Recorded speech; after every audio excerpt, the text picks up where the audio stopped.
Well, in the mid-1970s, going back to the mid-1970s, there were two guys came along, and they got pretty concerned with the number of kids they were seeing that were like this kid in the locker room, right? Pretty hopeless kids.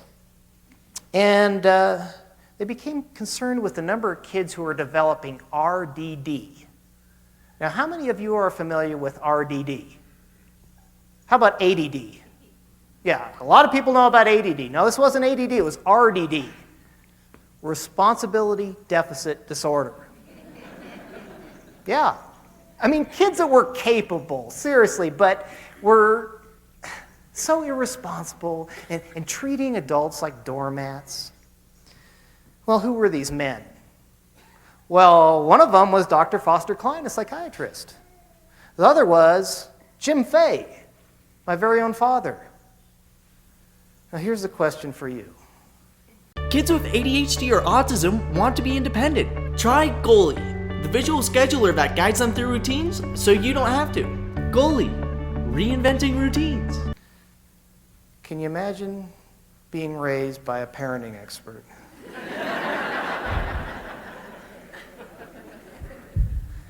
I think that's the reason I got a PhD, just to figure out what happened to me when I was a kid. Yeah, love and logic goes way back to then, and Jim and Foster, my father and Foster, they started observing really successful parents, naturals. And they noticed some very specific characteristics of really great parents. I'd like to share them with you. The first characteristic they noticed was these parents kept it incredibly simple. They didn't overcomplicate their lives. They kept it simple. What else did Jim and Foster notice? Well, they noticed that when the kids acted up, these parents had a very limited vocabulary. They used very, very few words.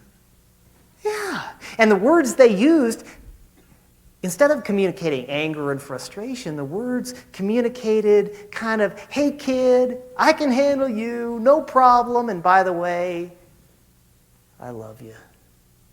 And nothing you could ever do would change my love for you. See, they noticed that these parents did something else too. These parents were not permissive. They didn't let the kids run the house. In fact, they had pretty high standards for their kids, pretty high standards for behavior. But what did they do to keep their kids' love and respect?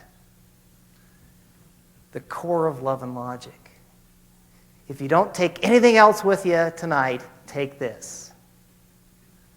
These parents locked in a strong dose of empathy or sadness before they delivered the consequence. Strong dose of empathy or sadness, show the kid you love them, then hold the kid accountable.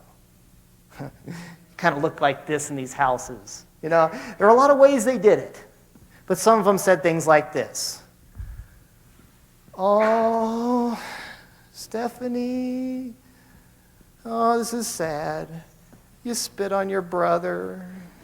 Looks like a little bedroom time, right? Empathy first, then the consequence. Or, how sad. You flushed Daddy's Love and Logic tape down the toilet. Which toy are you going to use to pay for that? Right? Empathy first, then the consequence. By the way, that is a true story. Guy called up and he said, I need another one of those toddler tapes. And we said, well, did it break? Because if it broke, we'll replace it. He said, no, the kid flushed it down the toilet. For families living with ADHD or autism, preventing meltdowns is everything. Goalie reduces stress by enabling kids to complete routines independently. Goalie, reinventing routines. Felt so bad for the guy who gave him the tape. Oh, or you hear things from these parents like this. Oh, you hit Fluffy with the truck. Now the truck's gone. Why do we do this? Why do we use the empathy? I'll ask you some questions. Does the empathy allow us to be pretty strict with our kids without losing their love? Yes. Okay. What else? If we combine the empathy with a consequence afterwards, does it help our kids develop a good solid view of cause and effect? In other words, when I make poor decisions, it makes my life pretty sad. Okay? What else might it do? Well, is it possible that when we use the empathy, it makes it really, really hard for our kids to blame us for their mistakes? I remember that part. Yeah, I used to pray my parents would lose it. But no, they'd walk around the house all day long saying things like this. Bummer. What are you going to do? I remember thinking to myself, man, I wish they'd just yell at me, spank me, and get it over with, but for crying out loud, no, all day long. Oh, what a bummer. Now, it must have worked because I actually visit with them voluntarily, right?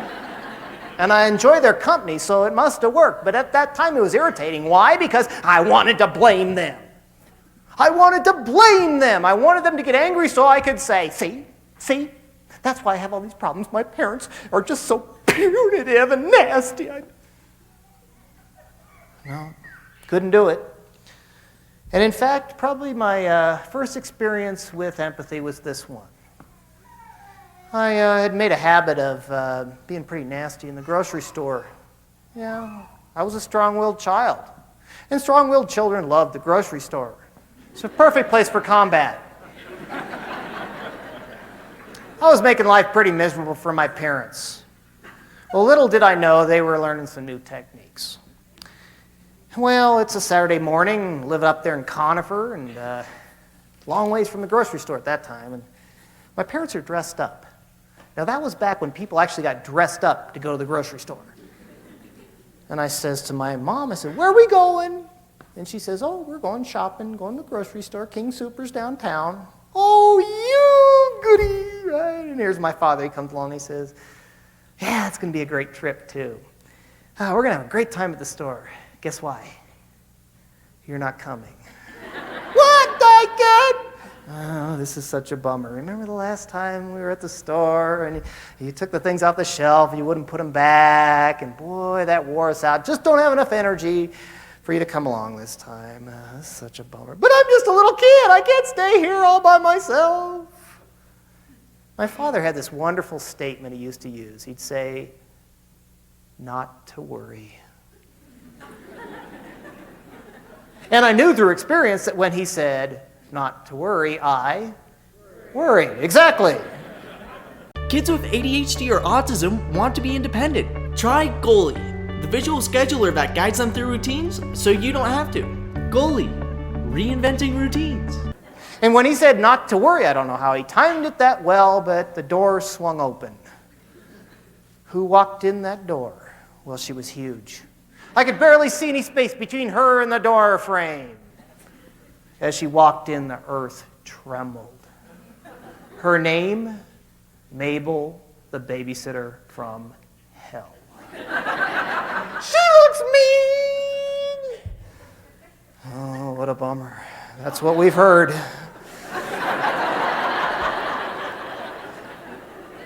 And here's the saddest part. She's going to ask you how you plan to pay her. But I don't have any money. Not to worry. As they walked out the door, I think he said something like this. She'll take toys. And out the door they went. I couldn't believe they actually left. I had to look out the window. They were gone. No! I turned around and I looked at her. Not a smile formed on her face that moment. The next time we're in the store, I'm thinking to myself, this is the perfect opportunity for warfare. I looked at my father's face. There was something different about it. I thought, nah, I don't think so. Did it take some planning on their part? Yeah. How many times did they have to do it? Just once, right? And could you see yourself doing something like that? Would you have a lot of fun planning it out? See, you plan something out like that, take your time. See, the good thing about chronic misbehavior is you've got plenty of time to plan, right? Plan it out. Plan it out so well that you can pull it off without breaking a sweat.